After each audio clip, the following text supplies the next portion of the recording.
I'm not worried about it. I do gigs in French, so in order to push the fear back enough that gigs in English should be Peter Pitt. Si on peut faire un spectacle en français, c'est très useless, c'est très brown trouser gig.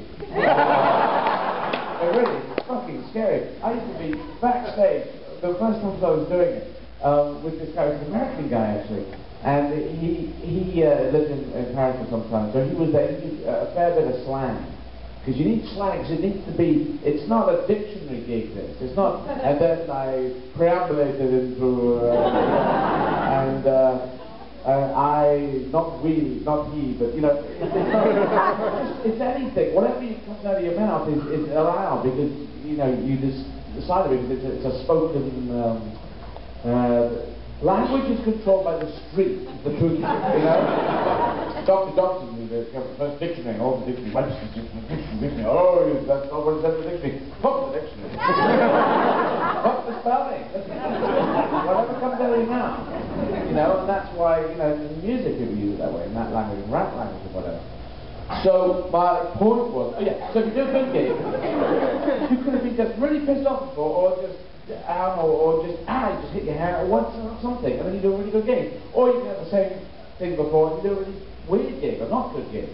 And the same for back, there's just no logic as to the preparation thing. So, in the end, I just don't do anything. You know, and I actually try to have nothing in my head.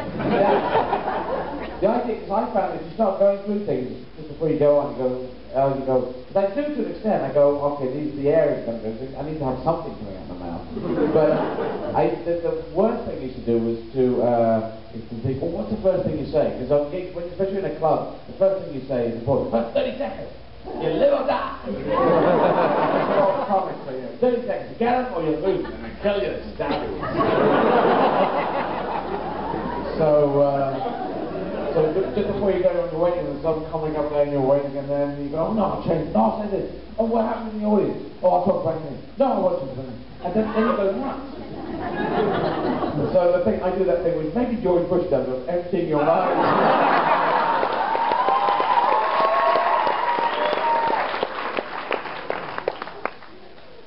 I was watching a thing on, this is Joe Scarborough, I Wikipedia, and he was a congressman in Florida, a Republican.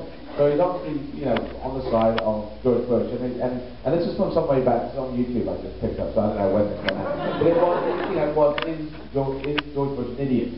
You know, that was the thing from a right-leaning, or no, he was even Gingrich, right? So he was a right-wing saying this about someone who should be in the same camp as, even though he's just hosting his own show on MSNBC.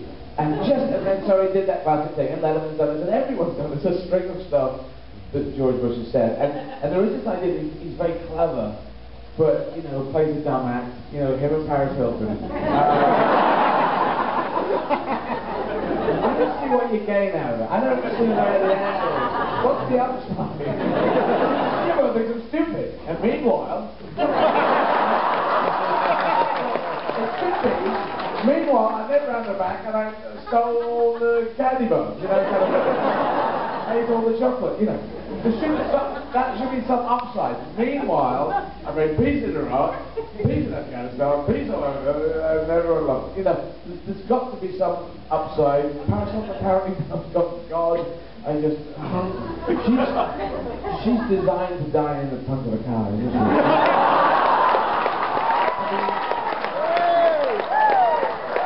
I mean, I'm not saying it's going to happen, but if it happened, we'd go, well, yeah.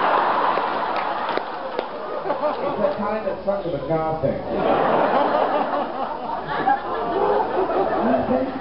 Okay, but she's got this thing now, it's, yeah, that's 20 years she does, right, and then that's 30. She does this forever? Did she do this forever? You know?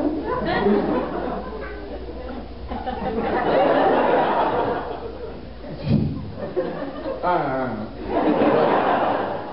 But I love George Bush for committing, for getting into it. Because the clever thing to do, if you were clever and you were inarticulate, isn't that thing? Inarticulate, but very sharp, really. And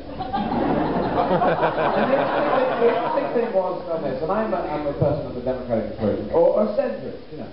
Your centre is further to the right, so I'm a European centre, which would be fucking communism.